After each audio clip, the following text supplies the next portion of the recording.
May I come in, sir? Good morning, sir. Please sit down. Thank you, sir. Comfortable है? Yes, sir. 10th आपने कहाँ से की? 10th मैंने T रज़ा high school से किया है। 12th 12th कृष्णा निकेतन गर्ल्स हाई स्कूल। कहाँ है? ये बाईपास ट्रांसपोर्ट नगर के पास है, पटना में ही पटना है। में ही। पटना को और किन किन नामों से जाना जाता है? पटना को पाटलिपुत्रा के नाम से जाना जाता है। और और सर मैं अभी पाटलिपुत्रा ही रिकॉल कर पा रही हूँ। ग्रेजुएशन आपने कहाँ से की है? Graduation Sanjay Gandhi institute of dairy technology. कौन सा स्ट्रीम था आपका? डेयरी टेक्नोलॉजी, बीटेक इन डेयरी टेक्नोलॉजी। अच्छा, बीटेक। Yes sir. अब वर्तमान में जॉब भी कर रहे हैं? Yes sir. किस कंपनी में? बिहार गवर्नमेंट में ही मैं अभी कार्यरत हूँ। अच्छा, प्रभारी बिहार जिला गव विकास पदाधिकारी गोपालगंज में। कौन से लेवल का जॉब है? लेवल 6 है। लेवल 6 है। पोस्ट प्रेफरेंस आपका क्या है? सर बिहार प्रशासनिक सेवा, उसके बाद बिहार वित्त सेवा, बिहार रजिस्ट्रार सेवा, उसके बाद बिहार शिक्षा सेवा, बिहार नियोजन सेवा। बीएस की हायरार्की क्या होती है? बिहार प्रशासनिक सेवा का सर हायरार्की एसटीसी, उप संहारता, उसके बाद फिर उप सचिव, उसके बाद एडीएम, उसके बाद संयुक्त सचिव, फिर एडिशनल सेक्रेटरी, उसके बाद स्पेशल सेक्रेटरी। एसडीसी का मुख्य काम क्या होता है? सर एसटीसी का मुख्य काम होता है कि जो भी लैंड रेवेन्यू से रिलेटेड काम होता है, लैंड रेवेन्यू से रिलेटेड काम होता है, तो डीसीएलआर का होता है, सब रजिस्ट्रार का होता है, सीओ वगैरह, इंश्योरेंस वगैरह, यही सब काम करते हैं। सर मैं जो अभी रिकॉल कर पा रही हूँ वो लैंड रेवेन्यू से रिलेटेड आपने काम। किसी एसडीसी को देखा है काम करते हुए? सर मैंने डायरेक्टली कनेक्ट मतलब डायरेक्टली देखा नहीं है। अच्छा, और बताइए और क्या काम है? और सर जो भी उसके अलावा सर लैंड रेवेन्यू से अलावा जो डीएम के अंतर्गत जो भी उन्हें शाखा उपलब्ध किया जाता है उसका उनको मतलब डीएम ऑफिस में भी बहुत सारी शाखाएं होती हैं, बहुत सारा वो डीएम के अंतर्गत काम करते हैं। डीएम के अंतर्गत काम करते हैं। जी सर। और बीएफएस रखा है सेकंड आपने, यस। इसकी हायरार्की क्या है? इसकी sir assistant state tax commissioner है, उसके बाद डिप्टी कमिश्नर है। क्या काम होता है इसका, स्टैक का मुख्य काम? इसका सर काम होता है कि जीएसटी से रिलेटेड जो भी जीएसटी कलेक्शन हुआ, लैंड जो बिहार सरकार लैंड जीएसटी कलेक्शन करती है उसका कलेक्शन करना काम होता है। उसके अलावा सर जो जीएसटी फाइल नहीं कर रहे हैं ऑडिट का भी काम होता है। ओके। तीसरा आपने रखा है BRS, registration yes services sir. है ना? किस मंत्रालय के अंतर्गत आता है ये? ये सर मद्य निषेध उत्पाद विभाग के अंतर्गत आता है। कौन है मंत्री अभी इसके? सॉरी सर मैं रिकॉल नहीं कर पा रही हूँ। इसका मुख्य काम क्या है? इसका सर मुख्य काम यही है कि जो भी ज़मीन निबंधन होता है वो इन्हीं के माध्यम से किया जाता है। रजिस्ट्रेशन वगैरह जो भी है वो सब इसके रजिस्ट्रार ही अलावा भी करती है। इनका कोई काम होता है क्या, रजिस्ट्रेशन के अलावा? सर रजिस्ट्रेशन के अलावा सर जो भी ज़मीन का डिस्प्यूट वगैरह होता है, लैंड डिस्प्यूट जो उसके जो अब खरीद बिक्री हो रहा है, तो खरीद बिक्री जो कर रहे हैं वो सही ज़मीन उनके नाम पे है कि नहीं, ये सब को भी वही लोग देखते हैं। वही लोग देखते हैं, कंफर्म है आप? Sorry sir. हम्म। बिहार सरकार को राजस्व सबसे ज़्यादा किस डिपार्टमेंट से आता है? Sorry sir. अच्छा, ज्योग्राफी आपके ऑप्शनल सब्जेक्ट यस रहे सर। हैं, है ना? वर्ल्ड में सबसे ज़्यादा एक्टिव वोल्केनो किस देश में है? Active volcano active volcano sir Pacific area में है। कहाँ?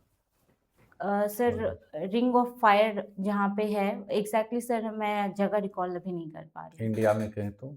सर इंडिया में, इंडिया में सर एक्टिव वोल्केनो बैरन आइलैंड जो कि अंडमान एंड निकोबार आइलैंड के पास है, वहाँ पे है। ओके, ठीक ठीक thank you sir. Nikita, yes sir. Geography आपने ऑप्शनल क्यों सिलेक्ट किया? सर ज्योग्राफी ऑप्शनल रखने के पीछे यही था कि ज्योग्राफी क्योंकि मेरा बैकग्राउंड साइंस रहा है तो उस कारण ज्योग्राफी साइंस से थोड़ा रिलेटेड है, इसीलिए मैंने ज्योग्राफी रखा है। साइंस रिलेटेड तो साइंस ही रख लेती हैं। सर क्योंकि ज्योग्राफी हमारा ह्यूमैनिटीज़ जीएस पेपर में भी वर्क करेगा, इसलिए भी। ओके, ठीक है। ज्योग्राफी का आपको कौन सा पोर्शन ज़्यादा आपको सबसे ज़्यादा पसंद है, जहाँ आप कंफर्टेबिलिटी आप महसूस करते हैं अपने आप? Sir Bihar geography. बिहार वो ज्योग्राफी का थोड़े पार्ट है, वो थोड़ा सा जीएस का हिस्सा हो गया। Yes sir. बिहार ज्योग्राफी का मतलब प्रॉपर वो ज्योग्राफी थोड़े है, वो जस्ट एक इंफॉर्मेशन है। ज्योग्राफी के बारे में मैंने पूछा है। सर तो रिवर्स वगैरह के बारे में।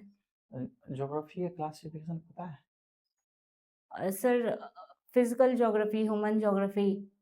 हाँ, तो फिजिकल ज्योग्राफी में किस किस सब्जेक्ट को पढ़ते हैं? Sorry sir. ठीक है। ये फिजिकल ज्योग्राफी और ह्यूमन ज्योग्राफी का डिफरेंसेस क्या है?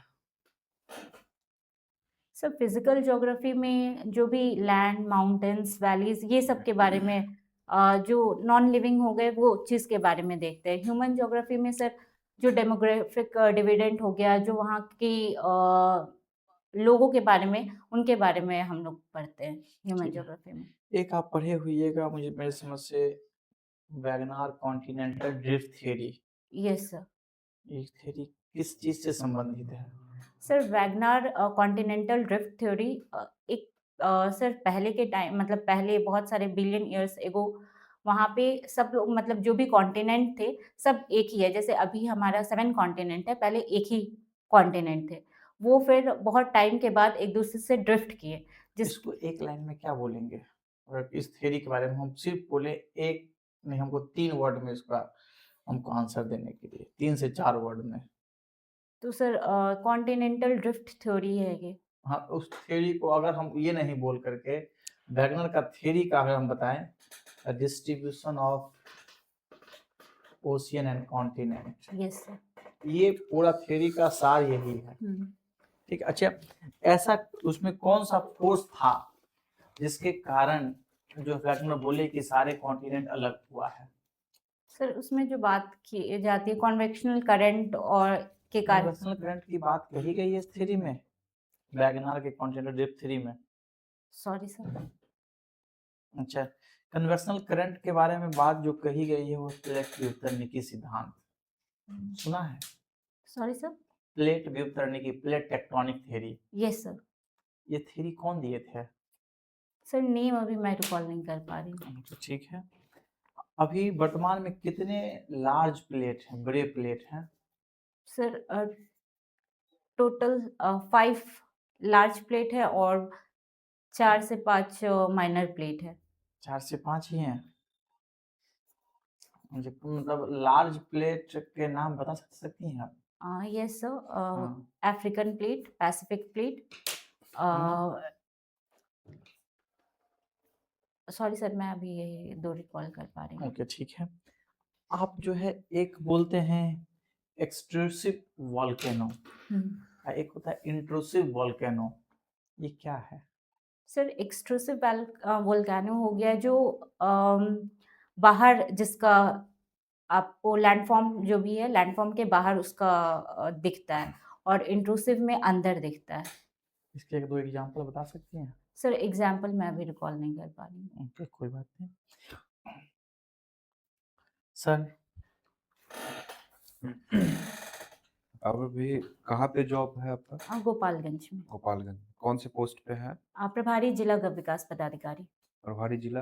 गव विकास, district dairy development officer, incharge district dairy development officer. किस मिनिस्ट्री के अंतर्गत ये आता है? ये sir dairy fisheries animal resource department. कौन है अभी बिहार में मंत्री? सुरेंद्र मेहता सर। वहाँ पे क्या जॉब में क्या चैलेंजेस आपको दिखता है? सर जॉब में मेनली हमारा जो काम है वो जो भी बिहार सरकार स्कीम्स लाती हैं उन्हें हमें ग्राउंड लेवल पे एग्जीक्यूट करवाना होता है। तो बेसिकली जो चैलेंज होता है, जो स्कीम्स आती हैं वो रूट लेवल पे उसको परफॉर्म करना, जो अवेयरनेस, मतलब जो टेक्नोलॉजी है जो भी स्कीम्स ला रही है उसको प्रॉपरली ग्राउंड लेवल पे इम्प्लीमेंट करना, ये मेनली प्रॉब्लम आती है। तो सही तरीके से नहीं कर पाते हैं? सर सही तरीके से कर रहे हैं और इसके विषय में मतलब काम भी की जा रही है, मेनली पब्लिक अवेयर नहीं है और जिस तरीके से हमें मतलब डेयरी फार्मिंग जो बेसिकली बिहार सरकार का है कि डेयरी फार्मिंग हमारा डेयरी फार्मिंग मतलब नए टेक्नोलॉजी के बेसिस पे काम किया जाए ताकि फार्मर्स की आय दुगनी हो सके। तो उस तरीके से काम करवाना है। तो फार्मर्स तुरंत में चाहते हैं इनकम, तो उस चीज़ को समझाना पड़ता है, तो ये बेसिकली चैलेंज होते हैं। तो अभी किसानों की आय को दुगुनी करने के लिए बिहार सरकार की कोई योजना भी आई है? यस सर, बिहार सरकार की बहुत सारी योजनाएँ आई हैं, जो कि बेसिकली जो डेयरी से रिलेटेड है। जो मेरा भी काम है वो समग्र गौ विकास योजना है, देसी गौपालन प्रोत्साहन योजना है, प्रशिक्षण हम उपलब्ध करवाते हैं और पशु बीमा योजना है। इसके अलावा सर अभी 7 निश्चय पार्ट 3 के अंतर्गत इन्हें हर समिति मतलब हर गाँव में समिति का निर्माण भी किया जा रहा है। इसका औ थीम क्या है 7 निश्चय 3 का? 7 निश्चय पार्ट 3 का थीम है दुगनी आय, दुगनी रोज़गार। ये वो तो पिलर्स है। हाँ, थीम क्या है इसका? थीम सर मैं रिकॉल भी नहीं कर पा रही हूँ। सरकारी सब सॉरी सर? इस बार सरकार की बजट आया है तो आप देखे हैं? यस उसका सर। उसका क्या थीम है? सॉरी सर रिकॉल नहीं कर पा रही हूँ। उसमें 5 संकल्प लिए गए हैं। जी सर। कौन-कौन सा है? अभी मैं रिकॉल नहीं कर पा रही हूँ।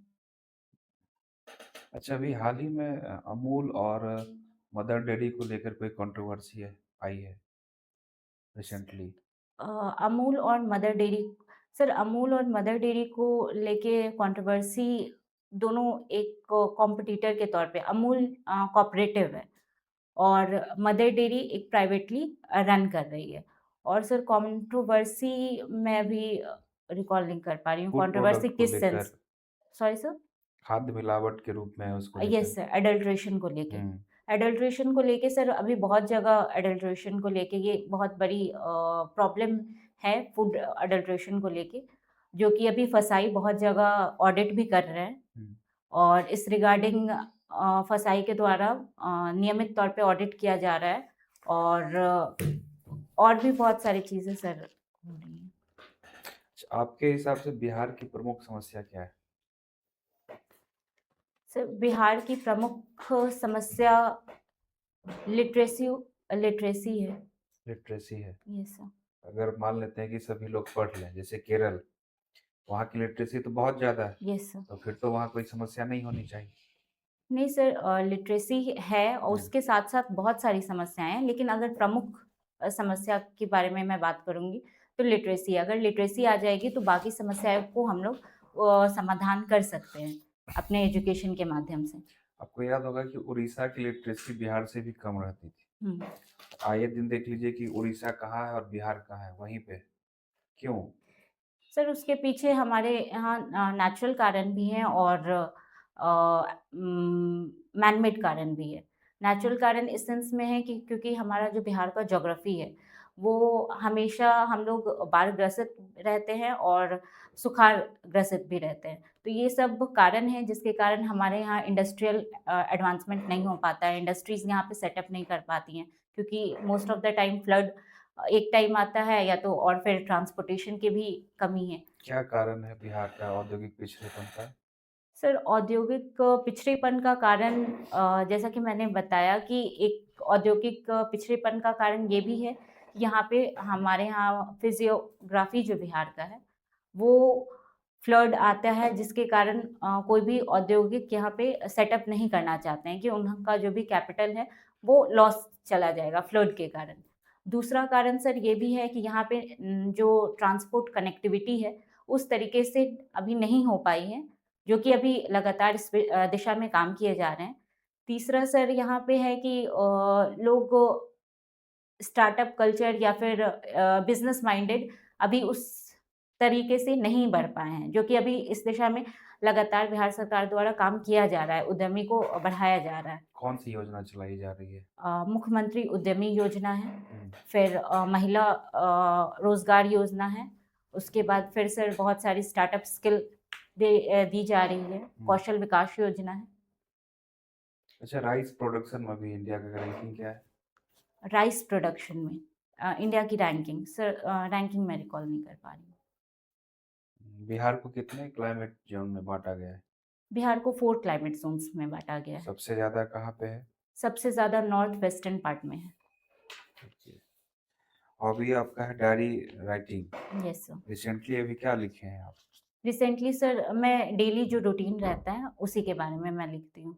अच्छा, किसी दिन आपकी डायरी गुम हो जाए तब? सर गुम हो जाएगी तो फिर मैं उसे ढूँढने का प्रयास करूँगी और उसके अगर फिर भी नहीं मिलती है तो मैं फिर से डायरी मतलब दूसरी डायरी लेके फिर लिखना शुरू क्या करूँगी। सिखाता है डायरी राइटिंग करना? सर डायरी पीछे राइटिंग की घटनाओं को दिखाता है या फिर आगे जो आप एग्जीक्यूट करेंगे उस चीज़ को दिखाता है? सर डायरी राइटिंग दोनों चीज़ को दिखाता है। एक पीछे की घटनाओं को भी दिखाता है और आगे मैं उस घटनाओं से जो सीख सकती हूँ, जो मुझसे प्रीवियस में गलती हुई है, उसको मैं सीख सकती हूँ और उसको आगे मैं इम्प्लीमेंट कर सकती हूँ। उस गलती को रेक्टिफ़ाई करके आगे मैं इम्प्लीमेंट कर सकती हूँ। लास्ट एक आप बताइए कि आप खुद इतने अच्छे जॉब में हैं, लेवल 6 का जॉब ही है, यस सर। फिर क्यों आना चाहते हैं इधर? सर लेवल 6 का मैं अभी वर्तमान में जॉब में हूँ और क्योंकि सर ये एक अगर मैं लेवल 6 मतलब दूसरे जॉब में जाना चाहूँगी क्योंकि एक तो सर ये एक डाइवर्स विविधता मुझे मतलब अपने वर्क प्रोफाइल में लाना है और उसके अलावा सर अपने करियर को लेके ग्रोथ ओरिएंटेड भी मैं को देखती हूँ इसलिए मैं दूसरे तो जॉब में आना ग्रोथ तो चाहती हूँ। आपका यहाँ भी हो जाएगा। अभी आप प्रभारी हैं, फिर किसी दिन आप सीनियर हो जाएँगे, फिर आपका लेवल 7, 8, 9 इसमें भी ग्रोथ होगा। यस सर, इसमें भी ग्रोथ होगा लेकिन सर विविधता काम की विविधता को भी मैं मतलब यहाँ पे एक ही काम हो रहा है जो कि मैं डेयरी से ही रिलेटेड हूँ और डेयरी वाला ही काम कर रही हूँ। यहाँ दूसरी जॉब प्रोफाइल में आऊँगी तो उसमें काम की विविधता देखने को मिलेगी मुझे। ठीक। ठीक, इंटरव्यू ओवर हो गया। ठीक है, आपका interview okay sir, thank you sir. ठीक।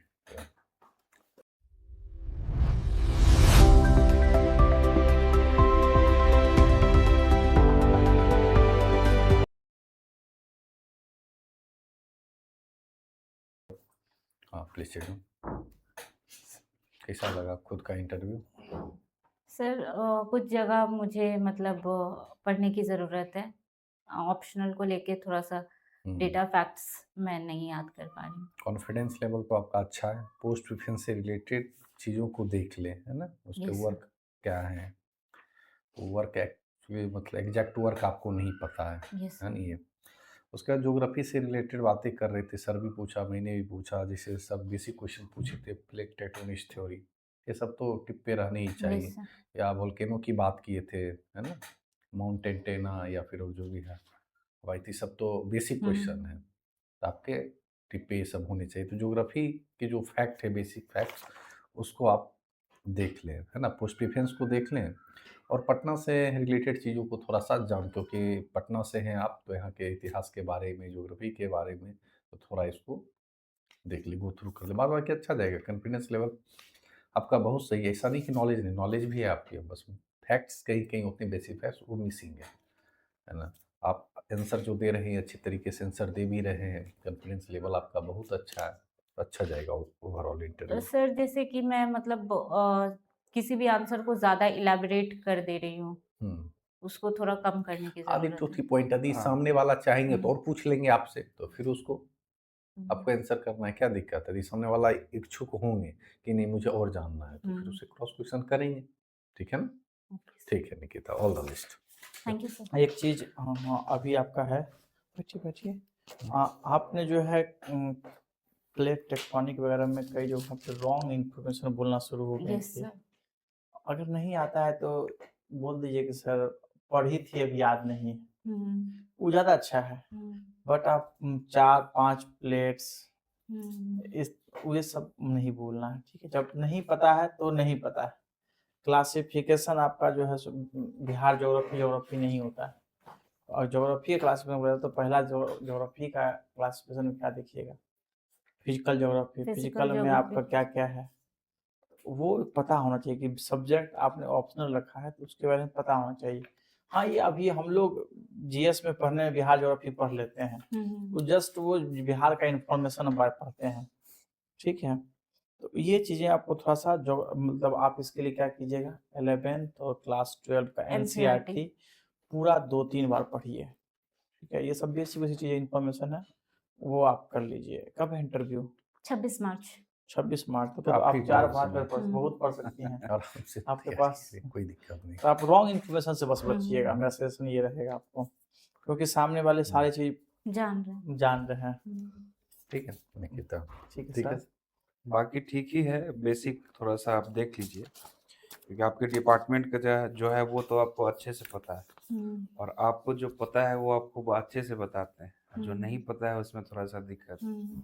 तो बेसिक जो क्वेश्चन बन सकते हैं, बिहार सरकार के ऑलरेडी आप चूंकि काम कर रहे हैं, तो आर्थिक सर्वेक्षण, बजट, यहाँ से क्वेश्चन पूछा ही है। ऑप्शनल का वो जैसे सर सर मैं ने कर बताया, लूंगी। Bihar budget economic survey, India budget economic हाँ सर्वे वो सब ऑप्शनल वगैरह कर ये सब लूंगी। कर लेंगे तो ज़्यादा सही रहेगा, हम्म। क्योंकि आप ऑलरेडी सिलेक्टेड पदाधिकारी तो है ही ना, और रॉन्ग इन्फॉर्मेशन देंगे तो फिर ये गलत इम्पैक्ट पड़ेगा। तो या तो बचिए या फिर सही बोलिए। मेंस कैसा गया आपका? मीन्स का सर ठीक गया है। ठीक है, हमको लग रहा है इंटरव्यू में अच्छे मार्क्स मिलेंगे आपको, 80+ रहेंगे मार्क्स। मीन्स सर मीन्स में मतलब डीआई ठीक गया है और ऐसे भी सही गया है सर, मतलब क्वेश्चन कुछ भी मतलब रहा नहीं है, अब जो होगा वो तो। इंटरव्यू भी अच्छा जाएगा, हमको लगता है अच्छे रैंक आएंगे आपके, है ना? तो पहला पोस्ट प्रेफरेंस रखें, बीएस मिलने के चांसेस ज़्यादा हैं, आएगा अच्छा। ठीक है निकिता, सर मैं देख लेती हूँ, जो जो हाँ। कमी है सर उसको मैं वर्क करती हूँ। एक चीज और है, जब आप बोलती है सॉरी सर, तो सॉरी थोड़ा सा वो होना चाहिए, वहाँ पे वॉइस थोड़ा सा डाउन कीजिए, फ्लो आंसर देने में और उसमें भी थोड़ा सा वॉइस में मुझे लगता है कि वो सॉरी वाले पे थोड़ा सा होना चाहिए, कि सॉरी मतलब सर। सॉरी जैसा दिखे वो। सॉरी जैसा दिखे। वहाँ पे वो सॉरी जैसा वो मतलब फील नहीं था। मैं ये 2-3 बार नोट कर रहा था कि मतलब आप सॉरी मतलब बोल तो रही हैं, लेकिन वो सॉरी वाला फील नहीं है। Okay sir. ठीक ठीक है, वॉइस बहुत अच्छा है, बहुत अच्छा इसको मिलेगा, क्लियर वॉइस है, वो सब आपका बहुत अच्छा है, सिटिंग पोजीशन भी बहुत अच्छा है, बैठने का तरीका बहुत अच्छा है, आपको सब चीज़ पता है, बस वो चीज़ को आपको ध्यान रख लेना है। Okay sir. ठीक है, okay, thank you sir. All the best. All the best. Thank you sir.